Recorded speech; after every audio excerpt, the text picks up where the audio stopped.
will we will be free. For when the rising tide is turned in every London quarter, Parliament comes crashing down with Robert's Rules of Order.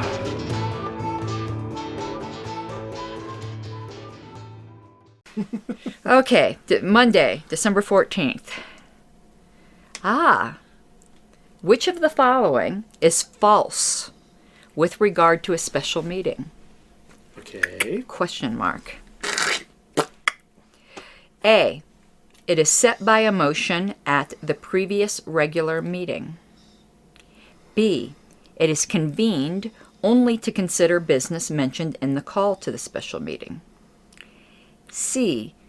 It can take action in an emergency beyond the notice given, subject to later ratification. D. It is a procedure requiring authorization in the bylaws. Answer is, when they say which one's false, Yes, and it's A. correct. That was easy. Yeah. Doesn't have to be it by motion. Whatever. So a special meeting. Oh, and this is what I know. It's also called a called meeting. I've never heard of that term either. And a regular meeting is called either a regular meeting or I think a stated meeting. Let me see if that's correct, because that was something that was on the test. Yep, the term regular meeting or stated meeting. It's just trivia for you. That's very trivial. So So if I'm stating that I call a meeting, what do I call? notice of the time, place, and purpose of the meeting. Right. Clearly and specifically describing the subject matter of the motions or items of business to be brought up must be sent to all members a reasonable number of days in advance. Mm-hmm. Keep going. How far? Well, that one ended there, but then there's more on the next page on...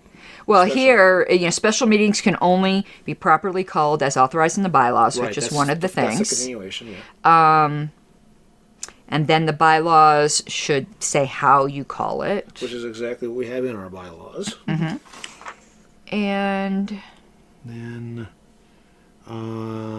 if a special meeting action is taken relating to... It's only the only business that can be conducted. Oh, the only business that can be transacted at a special meeting is that which has been specified in the call of the meeting.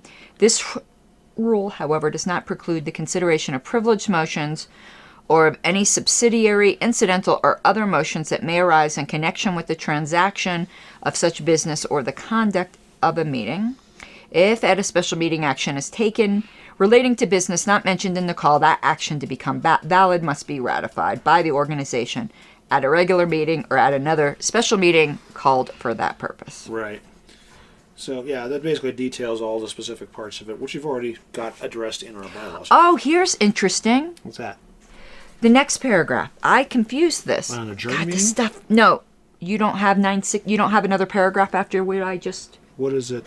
Oh, the requirement that business turn... No. Yeah. Okay, yeah, it is here. Okay. Yeah, the requirement that business transacted at a special meeting be specified in the call should not be confused with a requirement that previous notice of a motion be given. See, I didn't know that. Although the call of a special meeting must state the purpose, it need not give the exact content of individual motions that will be considered. I did not know that. Okay, wait a second here. When it premise call, let me use the requirement previous notice and motion we give. Yeah, that makes sense. I thought you had to, just like with notice, give the substantive wording that you're going to do. It does. Well, on one hand, in the name of transparency, it's a good idea, but what they're saying here isn't necessary, because that's the devil in the details that may change in the meeting, but you still got to cover the broad category of what we're doing. Very few people follow the notice stuff anyway. We do it really well for bylaws, but for everything else we kind of suck. Even the LNC. Like our policy manual says all motions at an LNC meeting, there you have to give advance notice, including like the wording. And we never do that. Now we're starting to. Yeah.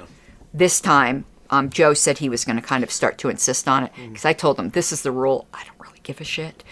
it's the rule. Right. And he said, no, we're going to start to follow that. Since we meet every month now, there's no excuse. When we did the special convention for nominating candidates for the state, the resolution that they passed to call that, which I wrote, specifically didn't have the motion specific stuff in there, but it specifically did give the details of what the hell we were doing with this call, because we had to. I get confused with what needs to be. I always have to look that up. But. Yeah. Okay. So, pretty straightforward. That one actually is pretty easy. Yeah, but it really didn't, in a roundabout way, said what the answer was. But there's no sentence in here. That lists them all. Right. That's why it's multiple citations. Right, For each of the ones right. that are true, yeah. Basically, the reason A is false is because everything else is true, yeah. It's because everything else is true, and there's nothing requiring, unless your bylaws required it, that you have to set it at a regular meeting. Right. Usually the whole purpose of it is something comes up. And that one says the previous regular meeting. Right. Like the one immediately before. Right. But that's not the case. Right. No. And most of the times a special meeting comes up in between regular meetings for unforeseen things. Right. So, yeah, that's why that was It's wrong. also possible that you may have called a special meeting because of unforeseen circumstance at one meeting, but you may have to have a regular meeting in between those for something totally different. Different, right. Yeah.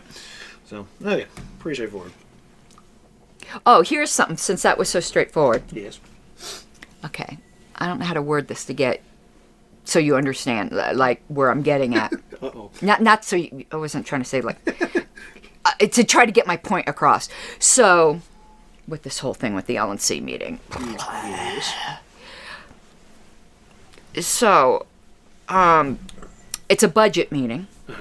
Fun for online, right? That's like the worst possible meeting to do online, because normally, whatever. Can you share the spreadsheet on Zoom? Oh yeah, but it's just there's a lot of powwows that go on and whatever. So Joe's been working at getting it almost done before the meeting, but everyone now is freaking out, thinking we won't have enough time. And you know, because it's online, it takes longer. I have zero sympathy for that because our ass should be in California. But so Susan moved to get sponsors, and she got the sponsors to set a special meeting for the Monday after the LNC meeting in case we need it to finish the budget. Okay. And I had said to her, yeah, you can do it that way, but that really isn't the most graceful or procedurally correct way. What really should be done, and just as where I want your opinion on it, is at the end of Sunday, if we didn't finish, just move to set the time to which to adjourn and have it continue the next day. So it's the same session. That sort of makes sense. You know? Let me ask this. This is more of a machination question. Is there a budget committee or anything like that No. at the LNC? No. Mm-mm. Should there be? Well, this is kind of... No, not for the way we do it. The way it gets done is staff prepares it, runs it by the chair tells them whatever, then the executive committee reviews it. So the executive committee kind of acts like the budget committee. Yeah. So then the executive committee goes through it, and then it gets presented to the LNC. Okay. So Does the executive committee actually pass it, or just recommendation? we recommend. The executive committee doesn't pass it. We recommend it. Okay, that makes sense. Favor! Let's hear the opposition side. Like a stubborn donkey's bray. All opposed? You say nay. Opposed! Opposed! The motion carries anyway.